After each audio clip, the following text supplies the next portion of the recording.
Welcome to Uncle Jimmy's podcast. Sit back, relax, and enjoy the conversation. What do you both think about fear? I'm not in this world to live up to your expectations. I'm here to live up to mine. He who is not courageous enough to take risks will accomplish nothing in life. Fear is a teacher. And I don't skip class. Good morning, good afternoon, good evening, everyone. Imagine being 11 years old. You don't fully understand what's happening around you, but you feel it. The fear in your mother's eyes, the strange quiet that falls over the adults when they think that you're not paying attention. The way your whole world, the streets you know, the smells of home, the people you love, starts to slip away. And then one day, everything you've ever known is behind you. And all that's ahead is open water, a ship, an uncertain sea, and the desperate, aching hope that somehow, some way, freedom is on the other side. That is the story of a little girl named Lydia, a real girl, a real diary, a real escape. And today, her granddaughter, a woman who spent 5 years piecing that story back together, is sitting with me, Uncle Jimmy, right here, right now. Welcome to Uncle Jimmy's podcast. I'm your host, Uncle Jimmy. And today, we go all in on courage, on memory, on the power of knowing where you came from. So let's let it ride, right? My friends, let me tell you something. Every now and then, a guest walks through that door, or in our case, through that microphone. And they remind you that history is not just in textbooks. History lives in family attics, old letters, and handwritten diaries kept by little girls who had no idea their words would one day change the world. Today's guest, and I'm probably going to get this wrong, is Tamara Buzyna Adams. Tamara Buzyna Adams, and she had to correct me as usual. She is a #1 Amazon best-selling author, a genealogy coach with over 25 years of experience, and a woman whose lifelong obsession with her family's past led to one of the most remarkable literary labors of love I have ever come across. Tamara holds degrees in biology and occupational therapy. She spent years as a pediatric OT helping children find their strength through their independence, their voice, and then quietly, while raising her own children, she began to answer a question that had been calling her name her whole life. Who was my grandmother? And what happened to her? What she uncovered is breathtaking. Her grandmother, Lydia, an 11-year-old girl caught in the collapse of post-imperial Russia, spent 18 months adrift on a steamship called the Kherson in the Black Sea. I might have got that wrong. Part of a desperate mass exodus of 150,000 refugees fleeing a war-torn homeland. Lydia kept a diary. And Tamara, driven by love, by heritage, by that quiet fire that burns in people who refuse to let the past be forgotten, spent 5 years bringing that diary to life. The result, a book called Last Ship to Freedom. And I got it, people. Look at that. Last Ship to Freedom. A book so powerful that its cover was displayed in Times Square in November of 2024. A book that brought together descendants of every passenger who were on that ship 100 years later for a 6-hour seminar led by Tamara herself. This is not just a book. This is a resurrection. This is a woman saying your story matters, your people matter, and we will not let the world forget. Tamara, welcome to Uncle Jimmy's podcast. It's an honor to have you here today. Thank you so much. I'm so excited to be here. And that was quite the introduction. I'm super excited. I'm super excited. You know, as you can tell, I'm all fired up today, right? I came in and Tamara saw me. My hair's going every which way, just getting in from work. You know, hot day out here. It was 88 degrees today, but we're here. Oh, man. You know, we're excited. We're excited to have you. So Tamara, right, before we dive into the book, right, I want the listeners to know you. So take us back, right? Where did you grow up? What was the household like that shaped who you are today? So I grew up in Tallahassee, Florida, and my father was an immigrant. He came over in 1950, post-World War II. He came from Poland, but today it's Western Ukraine. And he came with his family, and they lived in a displaced persons camp in Germany for 5 years before coming to the United States. And my mother, and he grew up in Chicago once he immigrated. There's a huge Polish, Russian, Ukrainian community in Chicago, and he grew up there, went to high school there, college there. So we still have tons of relatives in Chicago today. And actually, he just passed away in April, and we brought him back home to Chicago, and he's buried there with his parents. Sorry for your loss. Yeah, thank you. Thank you. And then my mother was born in New York City, actually, but to immigrant parents. Her father was born in St. Petersburg, but through my genealogy research, I discovered he's not 100% Russian like we thought. You know, there's a little scandal there. He was part Finnish from Helsinki. His ancestors were actually from Helsinki, rather. And And then my mother's mother is Lydia, the little girl that you described. Yeah. Incredible. And she was born in Odessa. As you had said, it was the former Russian Empire in 1909. And her mother had like 5 siblings. She had a very big extended family, even though she was an only child. But, I grew up. And she came over to the United States in 1922. So they're fairly new to the United States. So I only have like 5 first cousins in the United States. And I'm just now starting to find others. But growing up in Tallahassee, both my parents were fluent in Russian. They Can you hear started me? teaching me Russian, but I guess it was too hard. I had never learned it completely. But every Christmas we would go to Chicago to spend with my dad's parents. Yeah. I was hoping you wouldn't have to do the whole intro again. That was really great. Wow. Oh, I appreciate I'm that. impressed. Thank you so much. Makes me sound really good. I love it. Should be proud of everything you did. It's so powerful. I mean, right? I did it all. Yeah, you so pieced it all together, and that's awesome. So the big puzzle. So the big puzzle in 5 years. 5 years it took you. So talk more about your mom's your mom's parents, as you were saying. Yeah. So my mom's father was from St. Petersburg, Russia. And it turns out in my research, I discovered he's not 100% Russian like we thought. And his ancestors, his grandfather was from, or his father was born in St. Petersburg, but his grandmother was born in Helsinki. So we're a bit more Finnish than we had than we knew. And then my mother, my mother's mother was born in Odessa and came to the United States in 1922. And that is Lydia, who is on the cover, the little girl that you were talking about. And she grew up in upstate New York, which is where my mother grew up. Yeah, there she is right there. She's 11 years old and she's got extremely curly hair. And remind me, I'll tell you a story about her curly hair. It's so, it's so cool when I actually got the book, right? And I opened it up and I'm like, wow. And I'm reading through it. I'm like, just to think that journey, Yeah. Like, and it's not a cruise ship. No, exactly. You weren't hopping on the Carnival cruise line, right? You were on a steamship. And we're going to get into that. We're going to get into that because it is powerful, right? And people, you can get the book, we're going to talk about it later. You can get it on Amazon. And so was heritage something, right, that was talked about openly in your home? Yes. I knew I was Russian from day one. I heard Russian all the time. My father actually spoke, in addition to Russian, he spoke Polish, Ukrainian, and German, actually. Because he was a little kid and the borders change so much in Eastern Europe that, when somebody else takes over, you got to learn the other language. Different languages, So he was able to, whereas my mother only speaks Russian. Okay. So I was exposed to the language. I was exposed to the food. My grandmother up in Chicago would cook the most amazing vareniki, which is like a pierogi, which I'm sure you've heard of, with the dough-filled potatoes, onions. She would put fruit in it. I mean, every dinner was a huge spread of food. And if you stopped eating for a second, it's like, you must eat, exactly. It's like you had to finish it all. It was, very, very incredible. So I have a lot of really positive memories. And I remember sitting there with the old tape recorder, and my dad would ask his mom questions about how when the soldiers would come into her house and, try to they're looking for anybody that's going against the government, or they heard so-and-so was, so that was always fascinating to me. Yeah, but you're probably like me, right? Your ears perk up and you're like, oh, like, I mean, I perked up, but I didn't know the right questions to ask at that point. I was in college, or I was in high school, or I was, working. So it wasn't priority at that point. I was like, it's a really interesting story. It's my heritage. I'm, very connected to it. And, and then we'd go after Christmas, we would travel to upstate New York, to Schenectady, New York, where my grandmother, Lydia, lived. And her husband actually died when she was 50. So I think about 10 years after they were married he passed away. Suddenly, my mom was in college.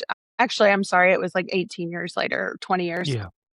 at any rate, it's irrelevant. Now, is he American? No, he was the one that was born in St. Petersburg. Okay. So they actually met in New York City at one of the Russian balls. Yeah. Like it was helping people that had refugees that had left Russia and came to the United States, because there were several, diasporas of, waves of people immigrating to the United States after the Romanov family fell, the imperial fell. There was a big wave of people that came to, which is what the Russian Civil War, which is when my grandmother left. A lot went to France, to England, United States, Australia.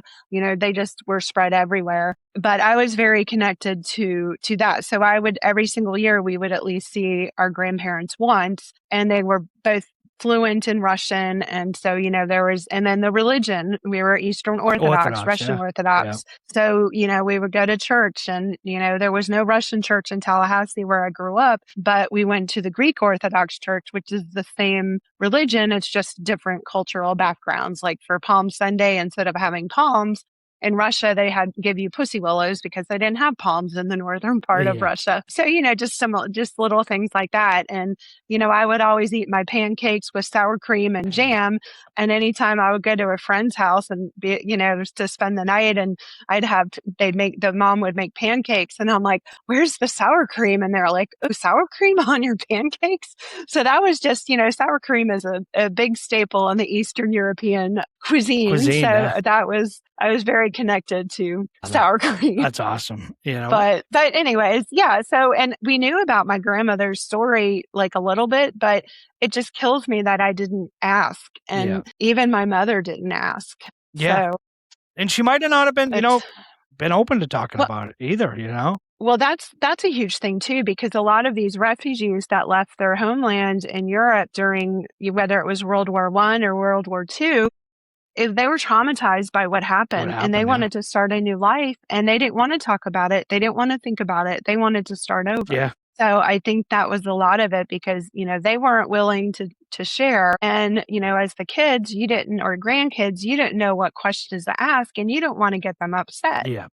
So you kind of lose those stories there. But thank goodness my grandmother was very meticulous about keeping photographs, letters, we have boxes in her and diaries. boxes of and her diaries, which I have. Cool. This is her second diary right here. So cool. And I'm going to show you her handwriting. I was going to say, she wrote in cursive, no doubt about it. Yes. And you don't need to know Russian to realize that her handwriting, her penmanship was absolutely beautiful. I mean, my kids at 19 and 23 can't write this nicely. I write like a doctor, and I learned cursive in Catholic school. Look at that. Yeah. I mean, this is 11 years old. It's so cool. And, my mother would talk to her later in her life. She moved to Tallahassee once she was in her 80s. And, one day my mom was coming home from work, and she would call her mother, as she did every day, and ask her what she was doing. And one day, my mom's like, oh, what are you doing? And she's like, oh, I'm rereading my diaries. And,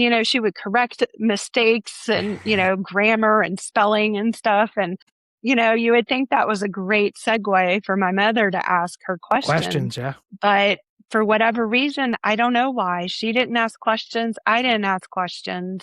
Sometimes the topic would come up when, like, my dad's side of the family was visiting. They would ask, there's a couple stories that we heard that they remember that I don't really remember hearing as a kid. I mean, I sort of remember, but I just remember being preoccupied with other stuff, which is sad. But I'm just so grateful that, I have these diaries, because it really made me learn so much about, 11-year-old Lydia that I never knew anything about. You never would have knew. Right. And those stories died with her. Yeah. I felt, my mother is in her mid-80s now. And, when my mother goes, those stories are going to be even further gone. Yeah. So, I felt kind of the pressure to get this book done and this project.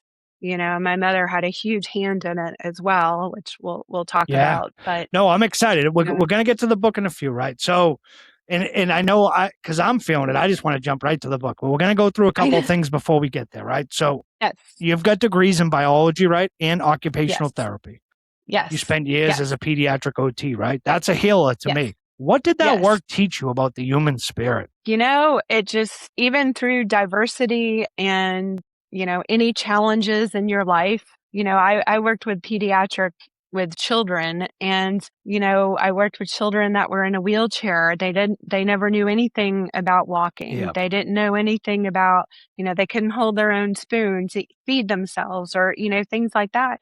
And yet they would be so happy, and they would be so, so it really was, they had such resilience and such strength. And, you can compare that to, leaving your homeland, leaving your country. And, those are the challenges that you're faced with, and you have to deal with it, and you deal with it with strength, or, you don't survive. Yeah. So I think I never really I really never, when I was first writing the book, I'm like, OT and biology, that doesn't have anything to do with, what I'm doing with my research. But it really, the data collection, all of the scientific facts, Yeah. and just And my also need putting to the know puzzles, the everything. pieces of the puzzle together, Yeah. Yeah. So And when you're, do you think that work, right, that you were doing, helping children find their independence, right, yeah. connects in any way to what you're doing now, right, by helping families uncover their stories? Yes. Yes. Yeah. Yeah. And in this way, telling family stories, that's a way to connect to your past, so that you can connect to your future. You can connect to your self-identity. You can connect to who you are, find out where you came from, Yeah. and where you're going from now, and where did you get this strength from, or where did you get these quirky little, personality things from, Yeah. or whatever, or interest, or, I think it definitely is there's a very big parallel between those two professions. For sure. Yeah. So that gets me to your genealogy research, right? You have over 25 years in it, right? When did you fall in love with that work? So, like I said, I was always interested in the family history, but I went to my husband's grandfather's funeral in early 2000s, and his family, his paternal grandparents, came from the south of Poland, and they were actually the same religion as me, Eastern Orthodox or Greek Catholic, very similar. And so they had been in the United States a lot sooner than my family. And a couple of the relatives were telling me some stories about their immigration story. And I was just completely fascinated by it. And they're like, I'm going to send you some documents, because they changed the name from Adamcho to Adams, which is my married name. Yeah. So I was just completely fascinated with that. So I came home, and I was like totally full throttle researching. I connected with fifth cousins of my husband online on Ancestry, Family Search, all the usual research sites, data entry places. And I did my DNA. I had everybody do their DNA. And, I was just totally into that. Finding out where everyone's from. Right. Finding out where, and even though it wasn't my family in particular, I was like, this is just so exciting. I love this. This is so great. And, my mother one day she's like, well, when are you going to start researching our family? Yeah. And I was like, I had resigned myself to never find out anything about it past my grandparents, because all the records are in Russia. They're not, or Ukraine. They're not digitized. Now, of course, they're becoming more accessible. So then I started digging, and I found things. So then I went full throttle on my side of the family, and, so that was kind of where the passion started. So now I'm like all over the place. I'm doing my husband's family, my family for fun. I like to do my friends' genealogy. I have a whole, what they call a fan club, where I'm researching all of my, like my dad's friends that were in Chicago, that kind of thing. Cause we always were like, well, I think so-and-so was from somewhere. And then I would look it up, and I'd find their obituary, find the name of the town they were, born in, or whatever, it's a big rabbit hole, many rabbit holes I've fallen down. Yeah, no, I'm excited to talk to you after, because I need some help with mine. And, it was, and I'll just say quickly. So my great uncle, my grandmother used to say Poland. My great uncle used to say Russia. So, it's almost right there. But I would love to find and Borders dig and changed. research, because for me, I would Yeah. love to go see. I mean, unfortunately, right now in Russia, it's tough. But Right, you can't. Poland, yeah. that area, I'd love to go see where they were from, Yeah. just to go back and see, right? Because I think everybody should at one point in time find out where their family's from, go back and see, right, from Absolutely. where they started, because that's where you started. That's where it all started, right? And I would Yeah. love to do Yeah. that. So Yeah. what do you tell people, right, who say, I wouldn't even know where to start when it comes to researching their own family? Well, I would say start with what you know. You start with yourself. You put your, and build a tree. You build a tree first is what I always recommend. And you just fill in the information you know.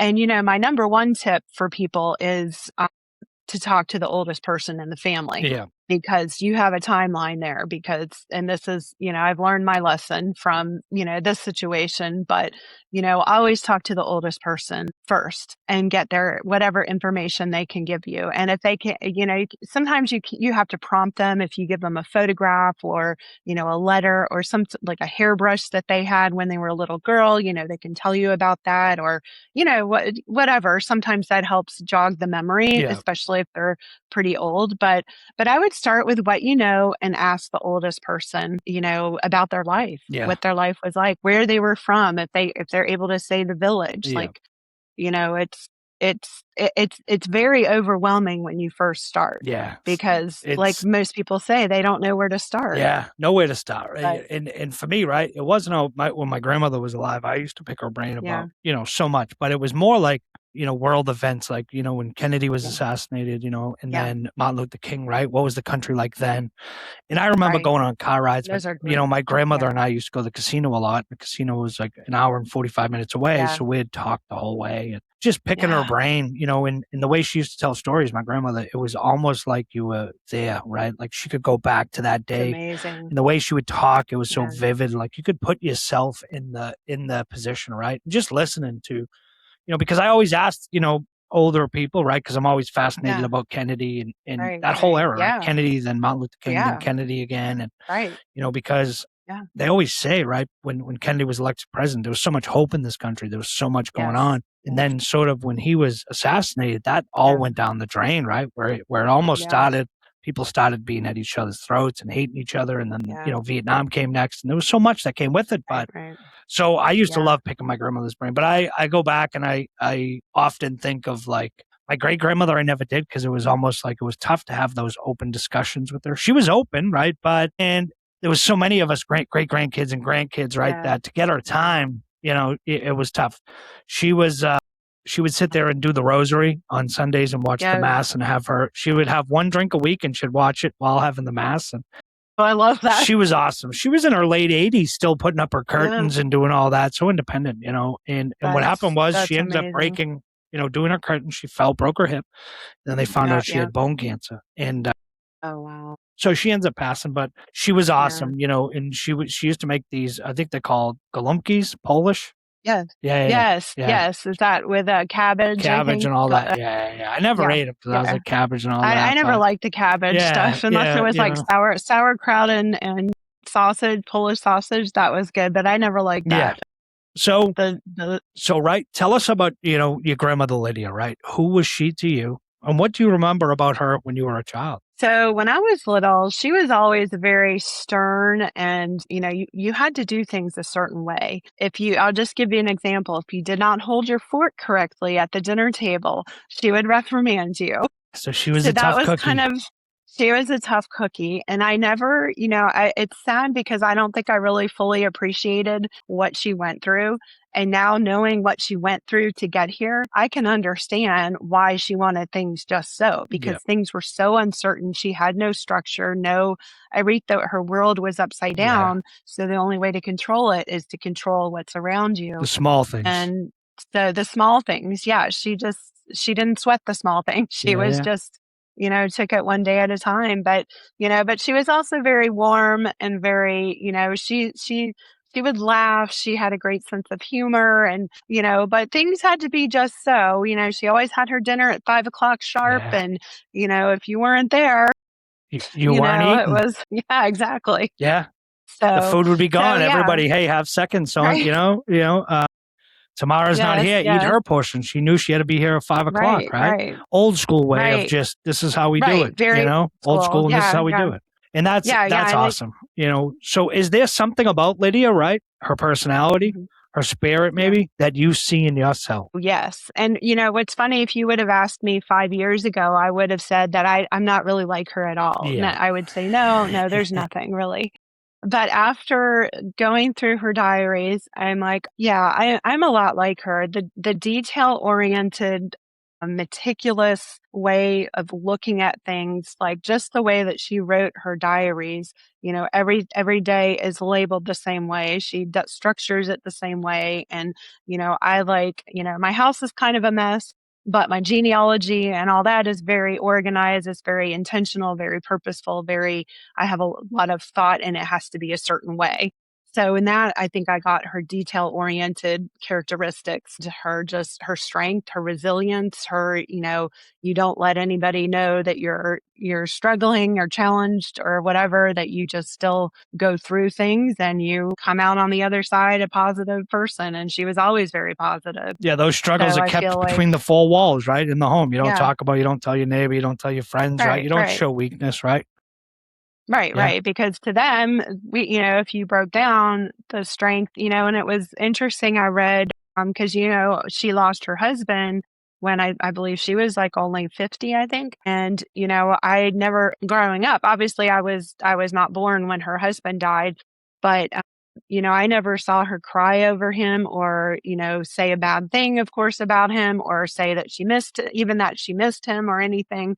And then I was surprised to read a letter that she wrote to my mother while my mother was in college, or maybe she was in the Soviet Union at the time. I don't remember when the letter was, but she actually wrote that sometimes she breaks down and cries when she thinks about it too much. So I was really shocked To hear to that. read that and say, okay, well, you really don't know what someone is feeling, even though they look on the outside all put together. Like, she was always, had her shoes on, her pearls on, her, Strong, powerful, dresses, looking great, right? But deep down very, inside, but I yeah, think that was the old school way, right? You didn't tell anybody what was yeah, going on. for You sure. you kept it to yourself, Hmm. and you would Right, go into the right. bathroom per se, right? You're at a little event, you cry, you let it out, Yeah, get yourself back right, together, right. and you put that Yeah, mask back on, and you go out. So when you got those diaries, right? Walk us through that yes. moment, right? What was it like to hold them in your hands the first time? So it was during COVID.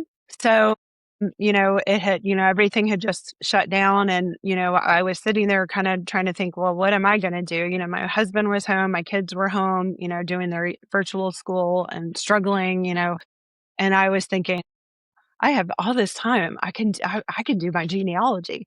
So my mother, just one day, they had moved from Tallahassee to Georgia, here where I live, about 20 minutes away, like 3 years before COVID. So she was up here and she's like, oh, I'm gonna, she just decided one day, I'm going to translate these diaries because they're in Russian and she's fluent in Russian. And she figured that, well, her mother was only 11. Certainly she can translate them. So I went into full mission, and I photographed them. Didn't like how they looked photographed. So then I scanned them all. And that's five of these. I scanned up 200 pages each. I scanned them all so that she could put them on the computer screen and zoom in, and she was able to type it out. So she would type it out, the translation, and then send it to me. And then I would have a native speaker look over it to make sure that it's because some words are not exactly translatable into the English Yeah. language. It's something only a native speaker would know. So I would send that to her, and then she would send it back and say, because a lot of the names of the towns were different. So I not only did I research what my grandmother was saying, I researched the towns that they were in. So for the first year, they were in the Black Sea, and we thought she was only on the ship for a year. That was like our initial thing growing up. We were like, oh yeah, she lived on the ship for a year in the Black Sea, and she saw some horses jumping in the water or something like that. That's what we knew. And come to find out, that was true. But then she spent another like 7 to 8 months in the Bay of Kotor, where present day Montenegro is. So she was in a whole different country. It was Yugoslavia at the time. Now I think it's Serbia, Croatia. It's a lot of different countries now. The borders again have changed. But she But so I just threw myself into research, historical context, that's very important. So, it became a lot more than just translating the diaries. Like it was more like a transliteration. Like we interpreted what she was saying. We interpreted what was going on at the time. I made a timeline on Excel spreadsheet where whenever I learned something new or we got something from the archives, I just plugged it into the appropriate spot. So I had, just the right spot, just like my grandmother and her meticulous research or whatever. I had that. And it was so satisfying to get everything together. And I have like 7 notebooks, 3-ring notebooks like this thick of information. I have we found a crew list. Like we thought that they just randomly got on a ship and left because of the war. We didn't realize, we had no idea that they were part of the November 14th, 1920 Crimea evacuation that was orchestrated by General Peter Wrangel with the White Army as the Bolsheviks were coming in. They had already taken over. They were to become the communists one day after the Russian Civil War. And Crimea was the only holdout. And General Wrangel realized that they weren't going to win. So he wanted to protect his people. And that's when, at that point, November 14th, my grandmother and her family were living on a ship starting in January of that year. And I was able to figure out kind of within a week of when they boarded the ship in Odessa. And why did they board the ship in the first place was one of my questions. And that was her father worked on the ship. He was a sea merchant. He was like basically a steward. Okay. So think Isaac from the Love Boat. He made sure that there was food on the ship, made sure that everything was running smoothly. So that was his job. So because he was working on the ship, they got a cabin on this steamship. And the steamship was, during wartime, it would transport like soldiers and troops and ammunition and troops and everything. And in calm time, in non-war years, they would have, I found an ad in a Russian newspaper that advertised, if you want to go from Odessa to one of the other ports in the Black Sea, for vacation, you can go on the Kherson and go there. So, and his routes were from Odessa to Vladivostok. And if you know your Russian geography, that's way on the other side, the east side where Japan is. So you have to go, and there's only one way to get out of the Black Sea, and that's through Istanbul, which was Constantinople before. She talks about Constantinople. You go out that way, you go down the Suez Canal, and you go out around Africa, around Indonesia, Philippines, all of that area. And it takes 40 days to do that. And so he told Lydia and his wife that, hey, maybe, because there was a lot of political turmoil, of course, in Odessa. And he's like, why don't you guys come live on the ship with me while we go to Vladivostok, and, we'll be safe and we'll come back when things are better.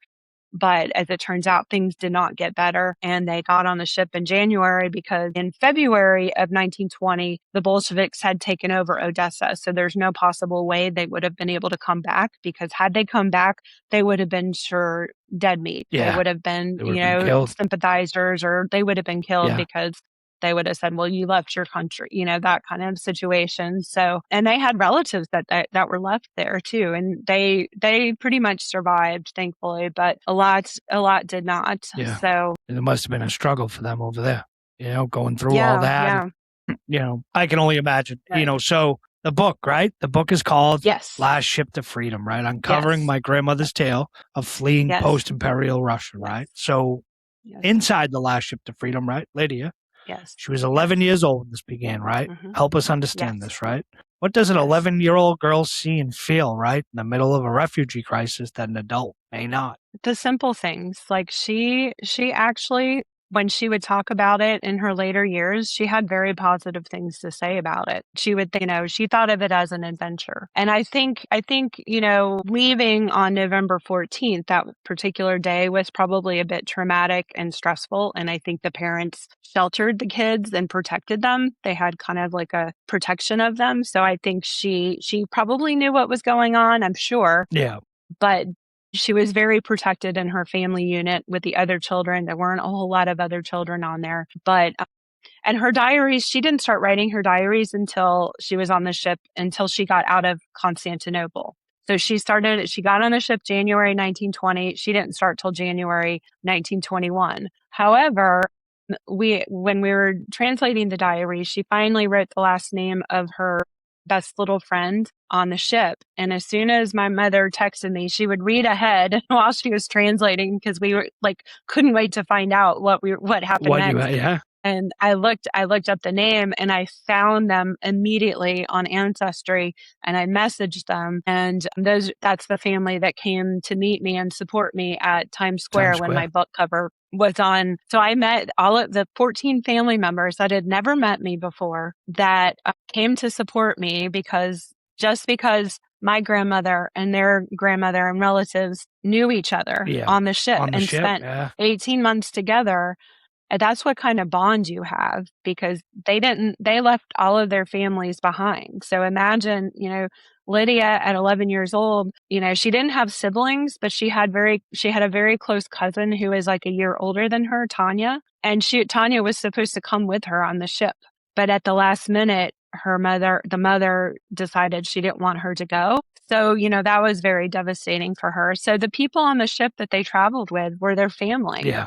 And they tried, it was their family. So that connection that Lydia had with Zhenya, who is the other little girl that was on the ship, and that's the granddaughter that I came in touch with. And then Zhenya had two brothers that were on the ship that my grandmother talked about. And then we have photographs. And, as I was reading the diaries, I was able to label who all the kids were in the pictures pretty much. And it's just, her little world. She would talk about, oh, we got our picture taken today here, and then she wrote the date on the back of the picture, and in the diary, it corresponded with what day she wrote in the diary, which I thought was that was so satisfying to my detail oriented mind.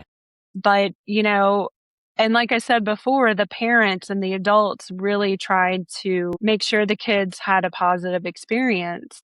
In some of the pictures, you can see the kids sitting on the deck of the ship playing games, or they're smiling, they're laughing. And you see the adults like sitting around, like behind them on the, benches that are on the deck as well. And, they were very well protected and very well looked after. Yeah, taken care of. Yeah. And, just her big thing is once they got to the Bay of Kotor, once they left the whole trauma of leaving Russia the final time, her big highlight was to be able to get off the ship and have like a little excursion in the towns of Zelenica, Castle Nuovo was the name of the town then. It's, I think, Herceg Novi, and I'm sure I'm mispronouncing it now, but I tried. Which were there, and she talks about seeing palm trees for the first time and she swam for the first time at 11 years old in the Bay of Kotor. And then the next day she sewed herself a bathing suit. Like, talk about incredible. And again, I have to keep reminding myself she was only 11 years old when she was when this was happening to her.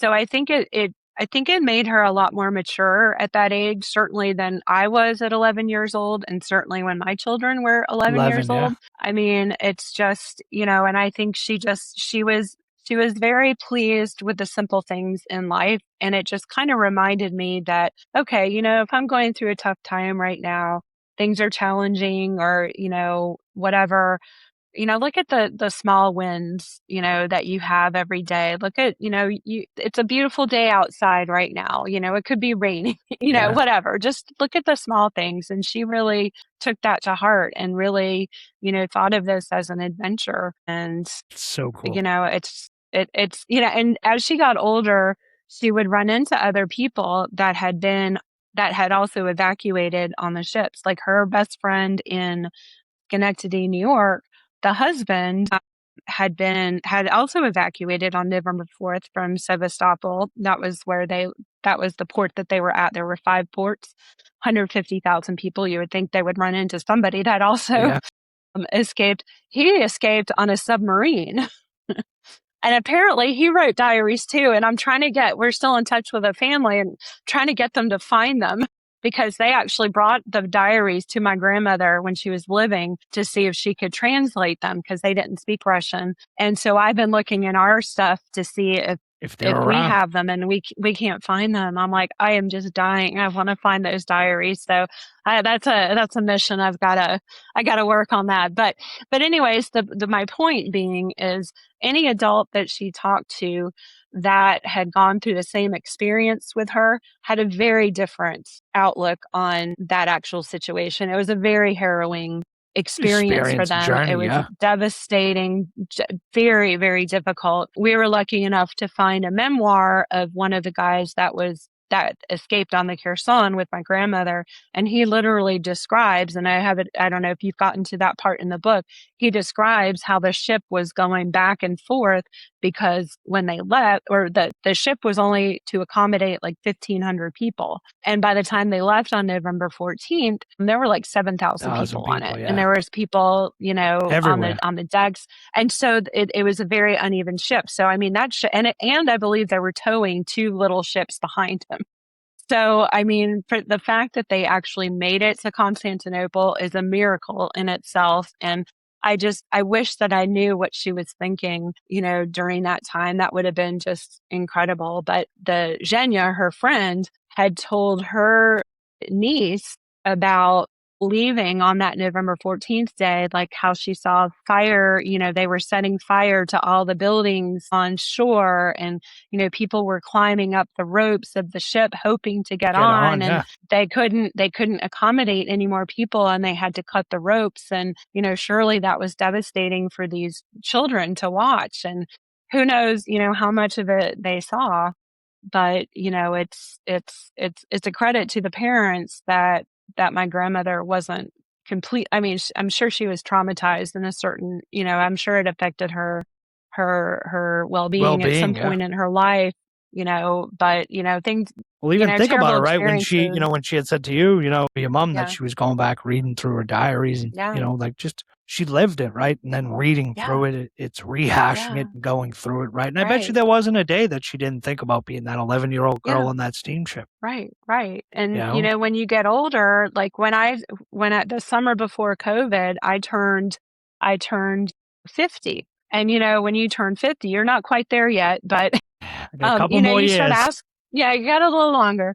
You start asking yourself, what have I done in my life? Yeah. I was asking these questions. What, I need more purpose, and what can I do? So this really, between turning 50 and the COVID, the isolation and everything, because I'm a people person too. I love being with people. And, it was just, as the world was shutting down, my computer, things were opening up on my computer. I was discovering new things, archives that you had to pay for in Russia were now for free. Yeah. Like we could find records. Like I remember we found my father's mother's birth record online, which I was like, my God, I never thought in a million years that I would find that. And, the more information you find, the more stuff that we discovered in the diaries, the more you want to know. It's like, I was just fine not knowing anything. It's like a cliffhanger going to bed, right? It's like, what am I going to find tomorrow?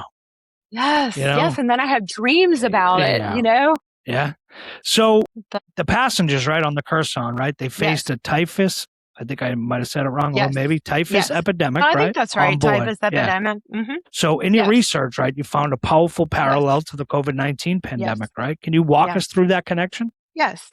So I believe it was in March of 1920. Their ship was docked in Novorossiysk, which is part of Russia, but it's a little bit south of the Crimea. And they had a typhus epidemic. They had to be quarantined on the ship. My grandmother actually contracted it. And she, like I said, she didn't write about it in her diaries, but I was lucky that in 1998, she was interviewed by a professor at Florida State University in the Russian language department that asked her about her experience on the Kherson and leaving Russia. And she talked about contracting typhus as a little girl on the ship, how she would like feel really, really sick, really badly.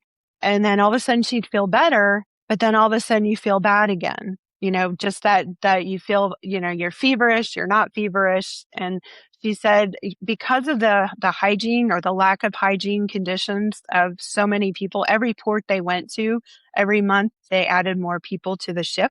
So typhus is spread through lice. So in order to control that, they shaved the kids' heads, even the girls. Like there's a photograph that we have, which funny enough, I never noticed that their heads were shaved because the photograph is over 100 years old and there's so much shading on it. Yeah.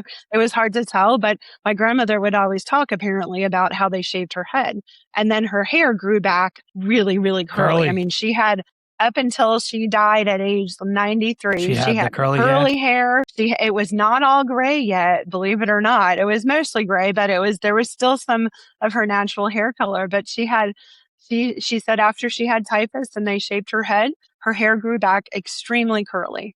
That's so cool. So cool. That was, but yeah. So I can kind of sympathize. I mean, it's obviously a different situation than, what they went through, Yeah, there's no COVID, isolating on a ship. Yeah, no, with 7,000 of your best friends. And then you get going into port, new people are coming on, Yeah. and I can, picture it in my head and just, almost total chaos. But, they were doing it. They were making it happen because they had to flee. They had to flee, right? So they were so desperate. Right? So Lydia's family, right, held on to their identity, even in exile, right? Celebrating holidays, cooking familiar foods, right? Keeping their faith. So what does that tell you about who we are, even when everything is stripped away? That you don't need that. You don't need the country. You don't need where you are to be who you are. You can be who you are without anything. Yeah. You don't need to be living in that country. You don't need to be, I mean, obviously they were very sad about leaving their country and their family. I mean, she talked about leaving her family, her cousins, her aunts and uncles, her grandparents, her grandmother, she talked about that. But that just shows you the strength that they must have had because it takes an effort to continue those things, to continue going to church, to continue making the foods, because I think that gave them a sense of comfort, that made them feel that was their home, going to church, celebrating their name days, celebrating their birthdays, on the ship, they would get all dressed up. And maybe they wouldn't leave the ship, but they were all dressed up for Easter and they congratulated each other. I think at one point somebody gave her a fig, which she was super excited about. That was just, it meant so much. So it much. was Such a small thing, act, right? Right. And back to the simple things in life that, you don't need all this fancy stuff. You don't need that to be happy. I think she was truly happy, and, she was with her parents, she was with her friends on the ship. She just wanted to come back and play with her friends on the ship. Yeah. That was like her big thing every day was just playing with her friends. Playing with her friends, and she would do embroidery, and she would do, a lot of people have asked me about schooling, like, what did she do about school? And they had tutors on the ship, and I don't know if they were I think they were either wives of, the crew members or, somebody on the ship that would sit there and pay attention to them. And sometimes they were only like 10 years older than the kids themselves. But, at 9 years old versus 19, that's a huge difference. Yeah, but from what you're saying, right, and everything you've said about the crew and the families and everybody on board, right, it was almost like, 7,000 people on that boat, but it was one family. Yeah. Everybody picked each other up. They helped, they were there. The kids were running with the kids. Families were out sitting on the deck watching the kids, right? It was almost like, unfortunately we had to leave the homeland, right? But life goes on, and here we are on the steamship, right? But we're bringing our traditions, our food, we're bringing it all with us. Yeah. We may not be in the homeland, right? But this steamship is our homeland now, This is our beginning. This is our new beginning. Yeah, and I think that's the connection, the generational connection between my grandmother and these people on the ship, came through. Like when I first met the descendants of her friends, it was like they were my long lost cousins. We are family now, so it's I don't know. I can't explain it, but it's that connection. It's the connection, really, I don't think there's no way to explain it. It's just that what your family endured, right? The 18 months, and then, with their family, and it's just a natural connection of, again, that 7,000 people on that ship. May have been 7,000 individuals, but it was one family at the end of the day. They all, bonded together. And so how does that thread, right, of holding on to who you are when the world is trying to erase you, show up in your life today? Well, I think I crave knowing what happened to my ancestors. I can only go back to my second great grandparents. And I think that's part of the reason why I just crave knowing what happened to them and who they were so that I can better understand myself. And I took Russian growing, I've tried to teach myself Russian. I'm trying to teach myself Russian right now. So So that's cool. kind of how I'm trying to connect that with myself.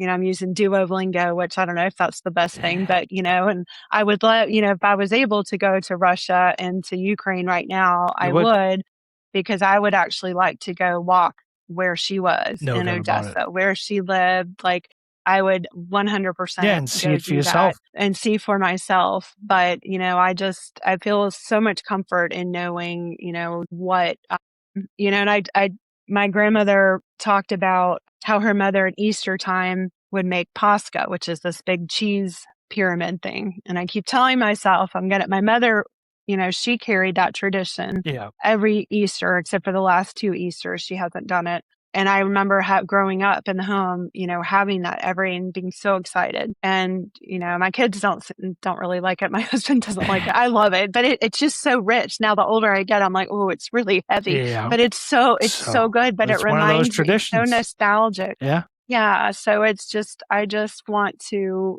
preserve I just feel that drive to keep researching and keep, learning the language. And I'd love to be able to be fluent Yeah. in it. Yeah, And I you even got the took it in fire in your belly, college. you're not gonna, it's not Yeah, gonna yeah. stop. It drives you, and No. that's unbelievable, right? So you wrote the book, right? You Yes. wrote that the book explores how Lydia's experiences, right, shaped the generations that followed, including you.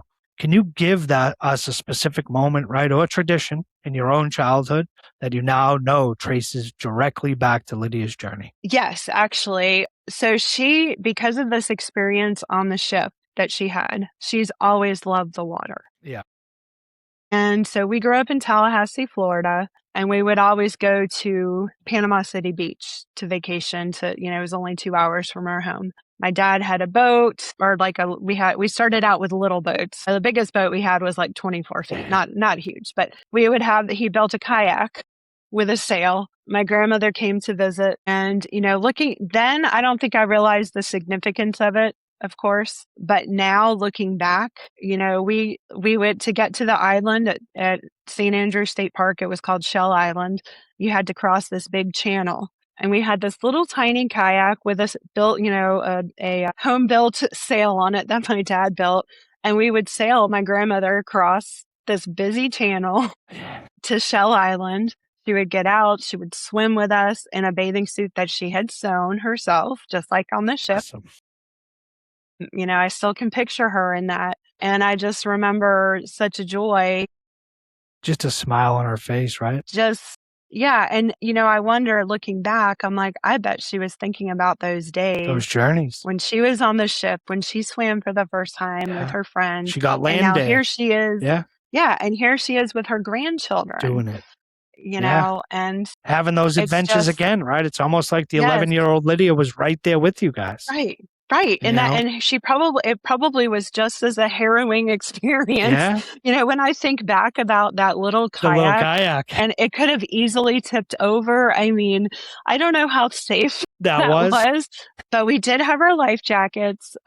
But yeah, that's a specific instance that comes to mind, like when you ask that question. Yeah. And I can picture all you guys just doing it, just swimming with Lydia. And we had to go back and forth because it only fit a certain amount of people. Yeah. So, it's a very short journey to that island, but just imagine 18 months living on something like that. And, as we got a bigger boat, we would sleep on the boat. She would sleep on the boat with us. My aunt and uncle, her son, who lived in the Cape Cod, they had a slightly bigger cruiser, and we would spend the night on the ship, the ship there. So, looking back, I'm like, she probably just loved it. And I bet she wanted to run the deck and play around, right? Just thinking of that, every time you keep, like you just said that, I can just picture, like, even just with a little blanket over, going to sleep with just a big smile on her face, thinking back to being on the Curson, right? Of just being that little kid, right? who she never truly Right. forgot, right? She was No, I always, don't think she did. I think she always knew it. And, I just wish, that's why I'm so adamant about when people ask me advice about how to research their families. Yeah. I'm like, I'm Talk to the so adamant. oldest. I'm like, talk to the oldest person in your family, because when they're gone, their They're stories are going to gone. be gone too. Yeah. And their stories are so valuable because you can learn so much from them. Like, I would have read the diaries anyways, but I'm like, think about how much more I could have learned from my grandmother if I just sat there and And talked to talk to her, her. Yeah. about her experience and about what she saw. It just Yeah. But you did kills it. me. You did it with the diaries. But And so yes, there's a quote, right? I love from your work, right? You said Lydia might have looked at this and said, that's just the way it is, right? yeah, Never realizing how extraordinary her mhm, story truly was, right? Why do yeah, you think yeah. ordinary people underestimate the power of their own story? That's a very good question. I think they don't look at it as a question. They just think, they don't have. I think they just think, they're going through a challenging time. They have no choice. Yeah. To get through it, you have to plug through. And no, I'm not going to do this kind of thing. Yeah. So I think it's a very powerful thing that she went through like that. But yeah. Yeah. So that's going to bring us right to November 2024, right? Your book cover Yes. was in Times Yes. Square, right? Times Square, Yes. New York City, right? Take us to that moment. What was going through you, your mind, and your heart at that time? It was so chaotic because you only had 15 minutes. Yeah. And it would rotate between ads. But what I had come prepared, I had made banners, like 2 by 3 foot banners of the photographs from the kids on the ship. And so I had the photographer take a picture of me with Susan, who is the granddaughter of Janya, and then the children of the 2 sons and whoever else was there. There were some great grandkids, great nieces, whatever. At one point, I think, I can't remember exactly, there were like 14 people at one point, but at the actual Times Square. So I had them take a picture. We were holding the children. Yeah. The descendants were holding the children with the background, the Times Square in the background. And it's just, my grandmother loved New York City because she came in through Ellis Island. And I think she would have been so excited to see her little picture up there on Times Square billboard. because she loved the theater. She Yeah. loved the arts. She loved all that kind of stuff. And I think it would have warmed her heart that we were connected again, because this was the first time I had met Susan once before, but I hadn't met the other relatives before this day. And another important thing about November 14th, November 14th, 2024, Yeah. is that if you remember the November 14 date Yep. in 1920, that was the day that they left Crimea, right? Crimea Yeah. the last time. So, and it's kind of funny. I didn't connect the dots. You can be so enthralled in something that you don't even think about the connection. I remember Susan called me up one day. She's like, "What day is the New York Times thing?" And I'm like, my gosh, how many times? I mean, I didn't say that, but I was thinking, I'm like, oh my gosh, she's asked me this before. Why is she asking me? I'm like, November 14th of, this year. And she's like, when did they leave Russia? And I was like, aha, November 14th. So it wasn't planned. Literally, no, it wasn't planned. It was planned. It was pure coincidence. That was the date that I went with my group, my writing group. Yeah. That was the date that they proposed. And it didn't even connect until like a couple weeks before it was happening. That was the same. So every time I told people, we were all like getting chills. We were like, oh my God, there's something happening here that's out of our control. That's the universe. It's the universe speaking to me. And I think that confirmed that this is the story that needs to be told, because I mean, I can see it as a movie. I mean, it's like crazy. It's a crazy story, and it like actually happened. Yeah. It's not, made for Hollywood, right? Written by somebody in a studio. It's a real story, a real authentic lived story. experience, right? So the very next day, right, you led a 6-hour seminar for the descendants of people, right, who were on the ship with Lydia, right? What was it like to stand in that room with those people? Oh my God. So I made a 60 slideshow, and I showed it to my mother before I left because she couldn't travel because my dad was sick. And she's like, "Oh, that's way too long. They're not going to listen. It's going to be too long." I said, "Okay, Mom, whatever. I'm going to do it anyways." And we only had like 2 hours, we rented a room in the hotel, one of those conference rooms. Yeah. And, I kept going after an hour. Everybody was like literally at the edge of their seats because they knew nothing. And one of the granddaughters brought a bunch of photographs that they didn't know who these people were. They didn't know it. And I was able to say, this is from the Kherson, this is from Malta, this is from Detroit or whatever. I was able to tell when they were because I'd seen these pictures. Yeah. Yeah. So, everybody was and they were asking questions, very thoughtful, intriguing questions. And I was just in my element, Connecting the dots for everybody. Yeah, connecting the dots. Because usually I'm kind of like a little, self-confidence is a little bit, You were on that day. But man, if I talk about this story or if I talk about genealogy, don't mess with me. Yeah. So, I can but tell. then, we kept going on, and it was lunchtime. And so we're like, oh, let's order some pizza. We talked through lunch. And the next thing I know, it was like 4:00 and we started at like 10:00 in the day morning. and they finally had to kick us out. But everybody, and then I think that night we went to the Russian restaurant, Teapot? Russian tea room for dinner. The tea room. The Russian tea room right where across from Baryshnikov, Central Park. I think. Yes. Yeah, I know exactly where it is. So, Yeah. I mean, it was just, and, it was just as simple because Susan was very adamant about me explain, because she and I would talk all the time. Yeah. And so we knew, we would talk about all the different situations and what her grandmother knew, what my grandmother knew, So the cool. pictures. So we were always having a open conversation, Yeah. but the other relatives had no idea. Yeah, And so they it was were like sitting introducing there- these people right now who Yes. just want to to the connect the dots, right? So there you are in the Yeah. room trying to like probably Yeah. one person, 2, 3, right? Connecting the dots. Yeah. And then here comes Yeah. another one, right? Like you said, 6 hours later, you're getting thrown out. You take it up to the tea room, right? Yeah. And you're probably up Yeah. there still connecting the dots, but it's the power of human connection, right? The power of, like I Yeah. said, that's Right. those 7,000 people, right? That became family. Now here you are, right? 104 years later, right? And what are you guys? Still family, right? Yeah. Oh, You're- yeah. You're Yeah. there, Tamara is little Lydia, right? Yeah. Telling the stories almost, right? Word for Yes. word, what was going on. The Yeah. horse is jumping off the boat, Yes. right? Yeah. Yeah. To them, and letting them know what their ancestors, who they were, what they had been through, right? Oh, that A was huge gift. Lydia's friend, right? And you're able to do that, right? Through the diaries Yeah. and through your research, right? It's almost like a purpose that, once you picked up those diaries, you had to, find out who this was Yeah. and who that was. And look, this is a team effort. Mom was translating for Yeah. you, right? She was getting Yeah. ahead of the story. You were getting the Yeah. tail end after, right? That's not fair, but Yep. but that must have been Yeah. so cool, right? You're sitting in that room and almost, I can only imagine you because every time you talk about Lydia, I can picture it, right? I can picture her, just Yeah. a big smile, like you said, when you're Yeah. going over on the boat, right? And you guys are swimming, but I can just see, like you said, she didn't take any, nothing for granted, right? The small little fig that was given to her was the So it world, is. Mhm. and here she was, 11 years old, making this journey, right? And she made it. And thank God, right? She came safely and landed in New York. And then here you are 104 years later, right? With the family, right? Being the historian, Amazing. basically, right? Yeah. Being the curator and Yeah. telling the story. And so Yes. the book, Yes. right? The book is Yes. now what? A #1 Amazon bestseller, right? Yes. When Yes. you it's on started this Amazon. project, right? Did you ever imagine it would have reached this No. many people? No, I had no intention of writing a book initially. But once I met the descendants the descendants of the other people on the ship, I was like, yeah, this has to be Gotta told. do This needs to get out there because I think a lot of people today can relate to it, no matter what your background is, what your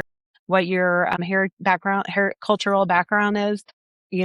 Just leaving your country like this, I think you can relate to it. It's a story of connection. That's my word of the year because that's I connect through. Well, her when I say it, Lydia came, America welcomed her with open arms. And, Yes. that's one of the hardest things for me today is, as an American, I love this country, but, Right.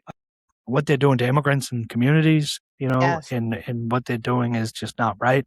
These people came facing almost, nothing. with nothing and started over, Yeah.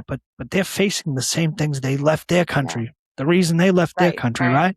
Mhm. And Right. look, I'm all for deporting and getting rid of the bad ones, the worst Yeah. of the worst, right? Right. Of course. But you have so many that have come here that have been here 30 years, have established a family, right? May Yeah, own a small yeah. business, right? You go to New York City, you Right, get this right. bodegas Oh everywhere. my And, gosh. these people are great people. These people are what make America, America, Yeah. right? That's so Stories true. like your Yeah. grandmother. like Lydia, right? Your great grandmother. Yes. Stories like Yes. that you can't erase, right? But that's what America's about. I always used to envision the Statue of Liberty, right? Just wrapping its arms around everybody when it Yes. comes, because that's Yeah. what our country was built upon, freedom, right? And if you want it, I think it was Ronald Reagan who said in his final speech, he talked about like, you can go to Russia, but you can't become Russian. You can go to, Poland, but you can't become Poland. You can go to French, Right. but you can't become a Frenchman, right? But he said anybody can come to America and become an American. And it's so true. So, is true, to the people right now, the policymakers and all that, I'm not getting political, right? For the people that are here, we have to come up with a path to citizenship.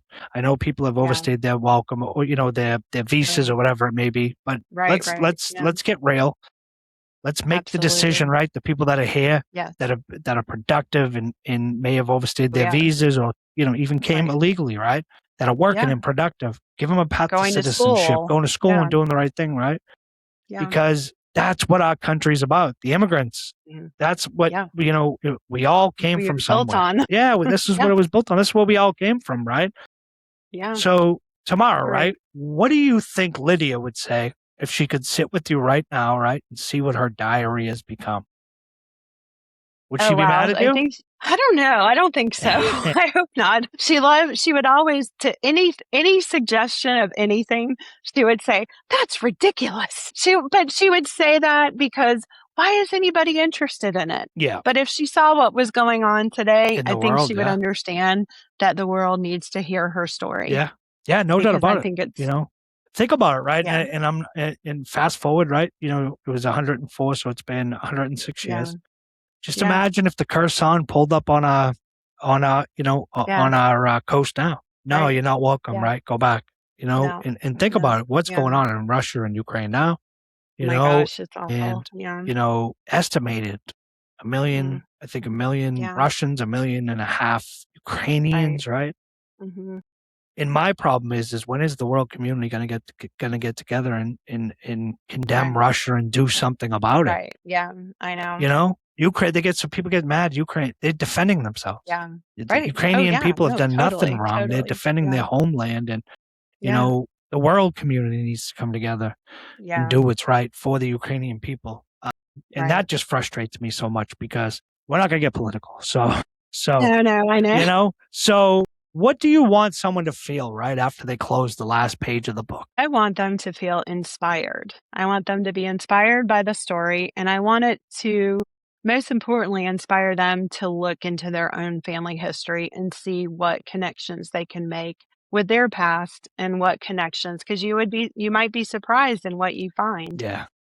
Like it could be a good thing, even if it's a bad thing that you discover. Yeah, it's not about you. It's about your ancestors. Exactly. Some people discover, terrible things. Yeah. There's always a terrible story in everybody's. No doubt about it. Everybody's got an interesting story. Yeah, and that's It's just up to you to find it. That's, as I say, that's the podcast for me. 8 billion people in this world, right? Everybody has a journey. Yep. Today we're doing a little bit of Tamara's journey, right? And we're doing one Lydia's journey, right? One. And that's the great thing of, like I said, my podcast is I would never imagine, right? When I got the book and I saw it, and I was like, oh, and I started flipping through, and it was just like you said, I can see it on the big screen. I can see it just being such a powerful story of resilience, perseverance, just the true grit of an 11-year-old, right? But making that ship her home and making it feel like, hey, that my friends are here, everything's great, right? Life goes on almost, But so you said, right, that perseverance and rediscovery often come from hardship, right? Yes. So what has been the hardest season of your life? And what did you discover about yourself on the other side of it? Gosh, what is the hardest part? Well, I would say probably COVID. I mean, of course, that's, turning 50, because as I was younger, I think I've always had a positive outlook on life, and COVID was just very difficult. And actually, you know what? Probably now, my father passing away. Yeah. Actually. Yeah. That would be a more recent thing. I can't think of anything. I had a great childhood, great, upbringing. Great relationship with mom and dad. Great relationship with my kids, parents. With married. The kids Or yeah, married, that's, I think we did struggle during COVID because, everyone was on edge Yeah, and everyone's on top of it each was other, and on top there's of not each enough other. But, internet. yeah, exactly. But I'm not one to dwell on that kind of stuff. I feel like I'm kind of like my grandmother where I'm like, well, this is just how it is. Yeah, gonna push through, And keep going. I need to figure out a way to deal with it. And, my husband gets mad at me for saying, stuff like that sometimes, but, it's difficult to, when someone else doesn't have the same view as you do, as far as, being positive about the outcome. And then, seeing my father had dementia and he, the last 2 years were What? really hard Yeah, for my mom, and just, you see your parents as very strong individuals and yeah, never falling apart. And then you see your father not even be able to feed himself yeah. or, things like that. So Can't change himself. Yeah, so much. Yeah, yeah, you can't change that. yeah. And, I went I through that feel, with my dad. My dad had stage 4 cancer, and six, okay, 7 months. My dad was 52 when he passed. It was 7 months of gosh, diagnosis to death, yeah. and 52. 52. Yeah, Wow. and That's younger than me. yeah. Wow. So it was Well, that's, tough. I was that's 26 years tough. old, Yeah. and like you said, Yeah. small things that I look Yeah. back on of having to help him eat and do all that, Yeah. and my dad was Yeah. the strongest guy I ever knew, and Right. to Yeah. see him at his weakest was one of the hardest Yeah. things for me, and it took me 5, maybe even more than that, 10 years almost to Yeah. finally you never get over it, right? But I also No, you now, don't. if at 41, I had an awakening, and right in September of Right. last year, where every day for me now is a great day. Every day is positive. Yeah. Yes. The sun's gonna come up whether this person's in my Yeah. life or not. Right. I'm divorced, Yeah. ex-girlfriends, right? And I always used to be Yeah. like, my world's over, the world's gonna Yeah. no, you know No, what? The world keeps no, going, the it's world not. keeps spinning. Time doesn't stop for any of us. You know what? I'm Right. grateful for the opportunity. We dated, thank you. I was married, thank you. Yeah. It's over.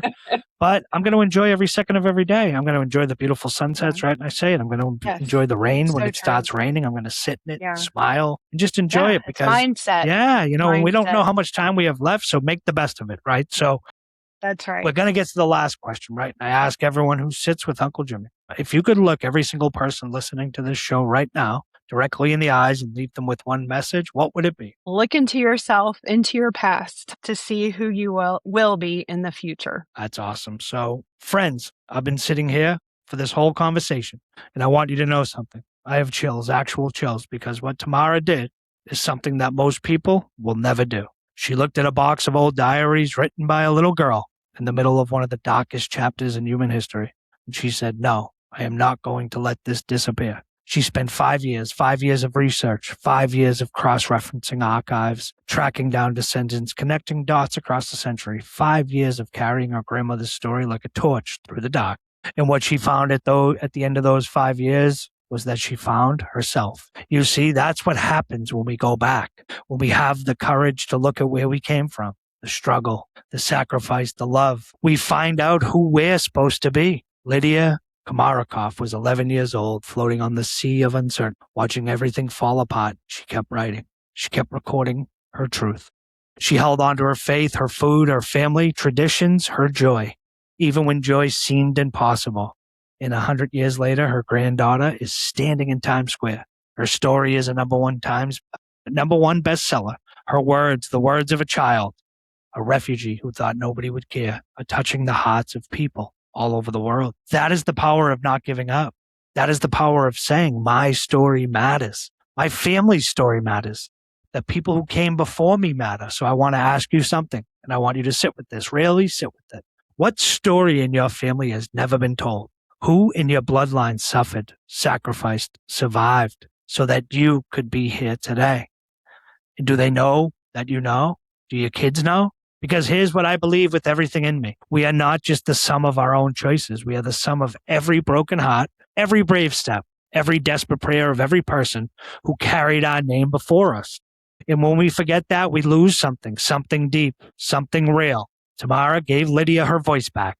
And in doing so, she gave her family and now all of us a gift that money cannot buy. So here's your call to action, family. Go get the book, Buzyna Adams. It is available on Amazon right now. Read it, feel it, and then go call somebody in your family. Ask them about the old stories. Ask them about the people who came before. Record it if you can. Write it down, because those stories, they are ours, and they deserve to live. Tamara, from the bottom of my Boston heart, thank you for your courage, for your love, for 5 years of not giving up. Lydia is smiling. I promise you that. And to everyone listening, you know what I always say. Be good, do good, go all in. God bless. Peace and love. Uncle Jimmy out. Thank you so much, Tamara. Thank you.